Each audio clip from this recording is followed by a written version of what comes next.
নমস্কার, প্রতিদিনের মতন আজকে আরেকটি ব্লগ শেয়ার করবো। সকালবেলা ঘুম থেকে উঠে স্নান টান করে নিলাম। আর সকালবেলা আজকে ঝিরি ঝিরি বৃষ্টি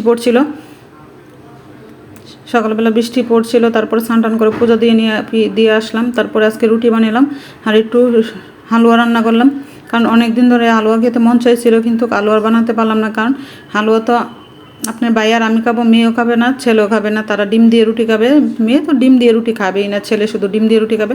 আর আপনার ভাই আর আমি খাবো শুধু হালুয়া। ওই জন্য দুইজনের জন্য অল্প করে হালুয়া বানিয়ে নিলাম খাওয়ার জন্য।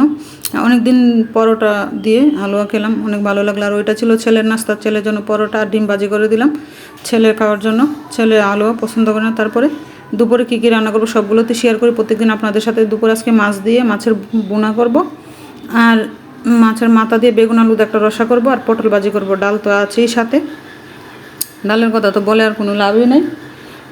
ডাল না হলে আমার ছেলে তো খেতে পারে না। আর ওইদিকে ভাত বসিয়ে দিলাম, তারপরে একটা একটা করে রান্না করে নিচ্ছি। আর একটু গরমও ছিল, তো ওই জন্য দুই চুলা একসাথে ধরাই না। কিন্তু আমি এক চুলাতেই রান্না করতে বেশি তাড়াগুড়া থাকলে দুই চুলাতে রান্না করি, আর না হলে একটা চুলাতেই রান্না করি। কারণ আমার রান্না করে অনেক গরম লাগে, ওই জন্য একটা চুলাতে চেষ্টা করি রান্না করার জন্য আস্তে আস্তে।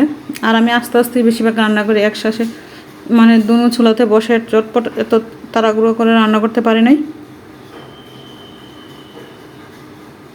তো ওইদিকে মাছগুলো বেজে নিলাম, আর ওইদিকে আলুগুলোকে এখন বেজে নেব। আলু বেগুন দুইবারে করে মাছগুলো বেজে নিলাম। এই মাছ দিয়ে কিন্তু বোনা করলে অনেক ভালো লাগে। আর বড় মাছ পিস হলে আমার ছেলে একটু পছন্দ করে, ছেলে মেয়ে। তো আজকের মাছের বোনাটাও খেতে অনেক অসাধারণ লেগেছিল।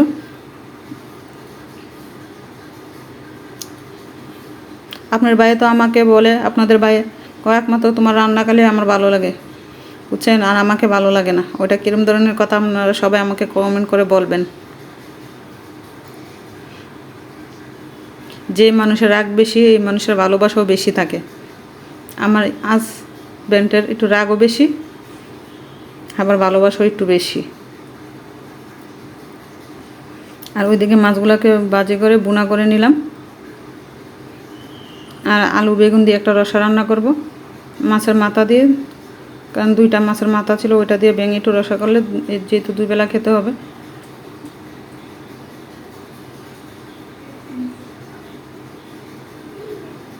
আর এই দেখেন মাছ বোনার কালারটা কত সুন্দর হয়েছে। আর গাছে থেকে দুইটা ধনিয়া পাতা নিয়ে এসে দিলাম, কিন্তু অনেক ভালো হয়েছিল। আর ওইদিকে পটল ভাজি করে নিলাম। আর প্লিজ আপু ভাইদেরকে বারবার বলতেছি, আপনারা কে কী বলেন আমি জানি না, আমার ভিডিওগুলো কেন এখনও আমি আজকে পটল ভাজি করে নিলাম। ভালো লাগলে লাইক শেয়ার করবেন, ফেসবুক ফলোয়ার দিয়ে রাখবেন, ইউটিউবে সাবস্ক্রাইবার করে দেবেন। প্লিজ প্লিজ আমার ভিডিওগুলো একটু শেয়ার করে দিন।